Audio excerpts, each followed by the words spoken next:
तो इस एपिसोड की स्टार्टिंग वहीं से होती है जहां से लास्ट एपिसोड खत्म हुआ था। सिया मिंग्याओ यांग से कहती है, यांग फैक्सियन सेक्ट में मार्शल आर्ट कॉन्टेस्ट हो रहा है, क्या तुम मेरे साथ देखने चलोगे? यांग कहता है, हाँ क्यों नहीं, चलो। अब हमारा सीन शिफ्ट होकर कंपटीशन एरिया को दिखाया जाता है जहां पर ये दोनों आ गए होते हैं। अब हमें अरीना को दिखाया जाता है जहां पर दो बंदे आपस में लड़ाई कर रहे होते हैं। तभी एक बंदा दूसरे पर अटैक करके उसको हरा देता है। हमें पता चलता है जिस बंदे ने उस बंदे को हराया था वो और कोई नहीं क्विन हाओ होता है और सभी से चिल्लाकर कहता है, क्या और कोई मुझसे लड़ना चाहता है? वैसे भी मुझे एक स्ट्रॉन्ग अपोनेंट की जरूरत है। ये सुनकर दो लड़के बातें करने लगते हैं। क्विन हाओ तियानलिंग माउंटेन का चीफ डिसाइपल है। उसने लंबे समय से किसी स्ट्रॉन्ग पर्सन से लड़ाई नहीं की है, इसलिए उसको लड़ने का मन कर रहा है। लेकिन भला आखिर इससे लड़ने कौन जाएगा? ये तो हम सभी में से सबसे पावरफुल है। दूसरा कहता है, भाई तू बिल्कुल सही कह रहा है, कोई पागल ही होगा जो कि क्विन हाउ से लड़कर अपने पॉइंट को गंवाना चाहेगा। ये दोनों आपस में बातें कर ही रहे होते हैं, लेकिन तभी यांग इन दोनों के पीछे आते हुए कहता है, भाई लोगों क्या तुम मुझे बताओगे आखिर ये पॉइंट क्या होते हैं? वो दोनों कहते हैं, क्या तू सेक्ट में नया है जो तुझे पॉइंट के बारे में नहीं पता? फैक्सियन सेक्ट में पॉइंट गोल्ड के बराबर होता है। तुम पॉइंट से यहाँ पर कुछ भी खरीद सकते हो। और फिर यहाँ से भागते हुए कहते हैं, हमें यहाँ पर बिल्कुल भी नहीं रुकना। अगर क्विन हाउ ने हमें देख लिया तो वो जबरदस्ती हमसे हमारे सारे पॉइंट को छुड़ा लेगा। अब क्विन हाउ रैंडमली किसी बंदे को चुनते हुए कहता है, लड़के अब तू मुझसे लड़ेगा। ये सुनकर उस बंदे की फटके 64 हो जाती है और वो घबराते हुए कहने लगता है, भाई मैं तुमसे बिल्कुल भी नहीं लड़ सकता, मैं तुम्हारा बिल्कुल भी अपोनेंट नहीं हूँ। वो गुस्से में कहता है, जब मैंने तुझसे लड़ने के लिए कहा तो तुझे आना ही पड़ेगा, आप जल्दी से आ जा। और फिर अपने दोनों साथियों को उस लड़के को लेने के लिए भेज देता है। ये देखकर उस लड़के की अब की बार फटके 64 नहीं बल्कि फटके 128 हो जाती है। तभी यांग अपने हाथ को खड़ा करते हुए कहता है, किसी बंदे को जबरदस्ती लड़ाई के लिए बुलाना ये बिल्कुल भी अच्छी बात नहीं होती, मैं तुमसे लड़ना चाहता हूँ। ये सुनकर सभी लोग यांग की ही तरफ देखने लगते हैं और मन में कहने लगते हैं, आखिर कौन लड़का पागल है जो कि क्विन हाउ से लड़ना चाहता है? क्विन हाउ कहता है, अच्छा तो ये तू है यांग के बच्चे। सिया मिंग्याओ यांग से कहती है, यांग वो दिखने में स्ट्रांग लगता है, तुम्हें दोबारा सोचना चाहिए लड़ने के बारे में। यांग हंसते हुए कहता है, अरे बिल्कुल भी चिंता मत करो, मैं उसको बहुत जल्द ही हरा दूंगा और फिर उसके सारे पॉइंट को लेकर हम घूमने के लिए चलेंगे। एक लड़का कहता है, आखिर ये कौन है? दूसरा कहता है, शायद से ये कोई अमीर ज्यादा होगा जो कि अपने पॉइंट को खोने से बिल्कुल भी नहीं डरता। वैसे भी हम लोगों को इससे क्या मतलब है, हम लोगों को तो मैच देखने से मतलब है। क्विन हाउ कहता है, यांग तू बहादुर है जो कि तू मुझसे लड़ने के लिए आ गया, लेकिन क्या तेरे पास पॉइंट है? ये सुनकर यांग वहाँ पर बैठे हुए एक एल्डर के पास आते हुए कहता है, मैं पॉइंट के बदले में इन दोनों ब्लड वुल्व के कोर को बेचना चाहता हूँ, तो आखिर मुझे कितने पॉइंट मिलेंगे? यह सुनकर सभी बंदे हैरान हो जाते हैं और कहने लगते हैं, जबकि यांग के पास 2 ब्लड वुल्व के कोर हैं तो उस ब्लड वुल्व का लेवल कुछ ज्यादा हाई नहीं होगा, लेकिन सच में इन ब्लड वुल्व का कोर बड़ा ही रेयर होता है।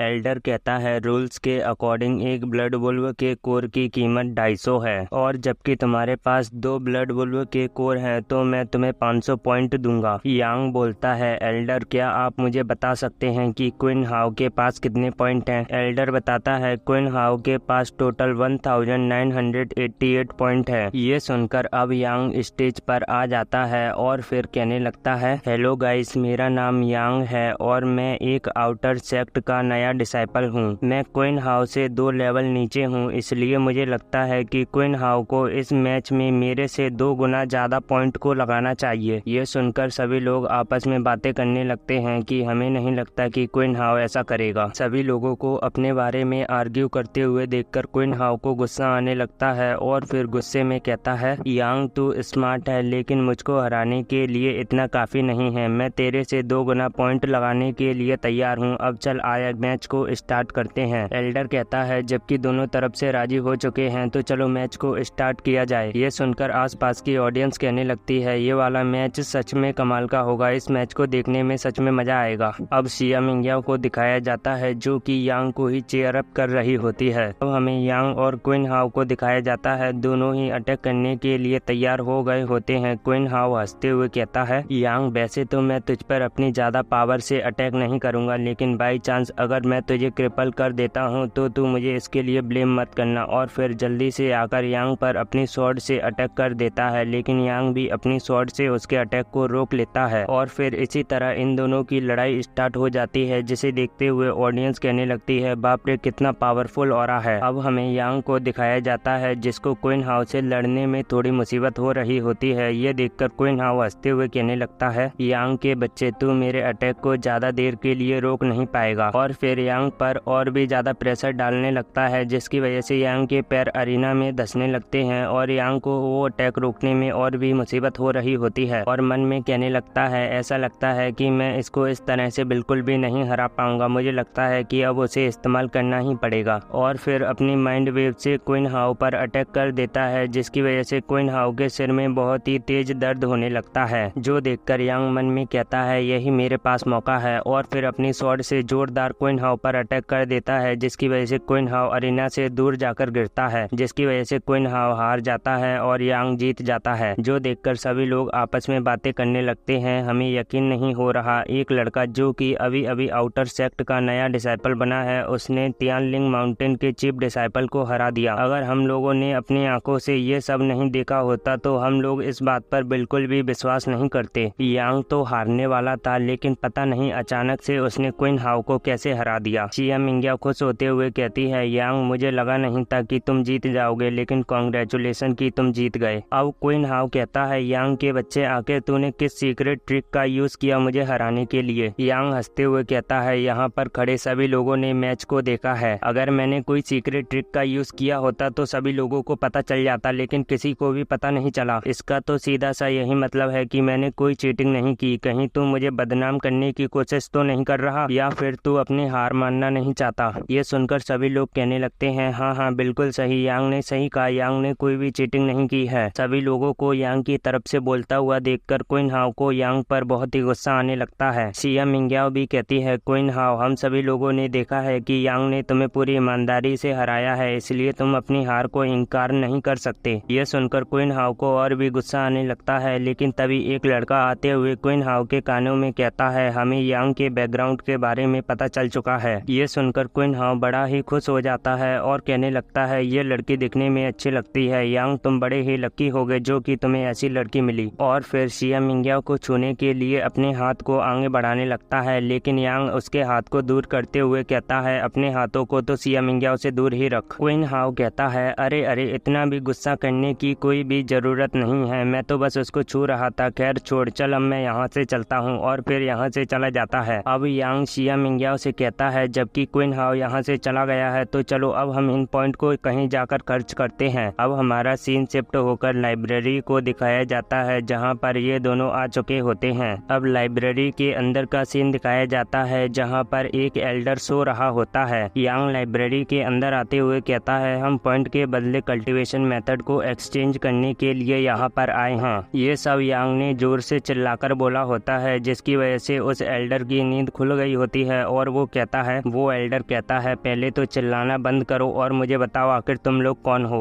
यांग एल्डर को ग्रेट करते हुए कहता है मेरा नाम यांग है और इसका नाम शिया मिंग्याओ, हम दोनों ही नए आउटर सेक्ट के डिसाइपल हैं। एल्डर कहता है ठीक है अब जल्दी से यहाँ पर आकर अपने हाथ को रखो और प्राइमोडियल क्यूआई को यहाँ पर डालो ताकि मैं तुम्हारे पॉइंट को देख सकूं। अब यांग एल्डर की बात को मानकर अपने हाथ को उस टेबल पे रख देता है और थोड़ी सी प्राइमोडियल क्यूआई को डालता है, जिसकी वजह से उसका नाम और उसके टोटल पॉइंट लिख के आ जाते हैं। एल्डर यांग के पॉइंट को देखकर कहता है अच्छा तो तुम्हारे पास टोटल 1500 पॉइंट हैं, लेकिन लाइब्रेरी में एक बंदे की एंट्री फीस 100 है और जबकि तुम दोनों हो तो तुम्हारे मैं 200 पॉइंट काट लेता हूँ। अब तुम पे सिर्फ और सिर्फ 1300 पॉइंट बचे हैं। अब तुम लोग लाइब्रेरी के अंदर जाकर 1300 पॉइंट से कुछ भी खरीद सकते हो। एंट्री फीस की बात को सुनकर यांग की फटके 64 हो जाती है और वो कहने लगता है एल्डर क्या तुम हमारे लिए एंट्री फीस को थोड़ा कम नहीं कर सकते। एल्डर कहता है बिल्कुल भी नहीं। ये सुनकर शिया मिंग्याओ यांग से कहती है यांग जबकि तुम्हारे पास पर्याप्त पॉइंट नहीं है तो ऐसा लगता है कि मुझे अंदर नहीं जाना चाहिए। यांग कहता है बिल्कुल भी नहीं, जबकि मैं तुमको यहाँ पर लाया हूँ तो मैं तुमको अंदर भी लेके जाऊंगा। और फिर एल्डर को 200 पॉइंट देकर शिया मिंग्याओ को अंदर ले आता है। अंदर आ जाने के बाद अंदर की लाइब्रेरी बाहर से बहुत ही बड़ी होती है, जिसे देखकर शिया मिंग्याओ खुश होते हुए कहती है अरे बाप रे मुझे लगा नहीं था ये लाइब्रेरी अंदर से इतनी बड़ी होगी और यहाँ पर इतने सारे कल्टीवेशन मेथड होंगे। तो भाई लोगों, जैसा कि मैंने आप सभी लोगों से कहा था कि मेरे जल्द से जल्द वॉच टाइम हार को कंप्लीट करवा दो, लेकिन अभी तक मेरे वॉच टाइम हार कंप्लीट नहीं हुए हैं। इसलिए भाई लोगों, मैं आप सभी लोगों से दोबारा कहना चाहता हूँ, प्लीज़ भाई लोगों जल्दी से मेरे वॉच टाइम हार को कंप्लीट करवा दो और मुझे कमेंट में ज़रूर बताना कि ये वाली सीरीज़ आपको कैसी लगी। तो चलिए इस वाले एपिसोड को करते हैं यहीं पर एंड और मिलते हैं अगली वीडियो में। जब तक के लिए आप सभी लोगों को बाय बाय।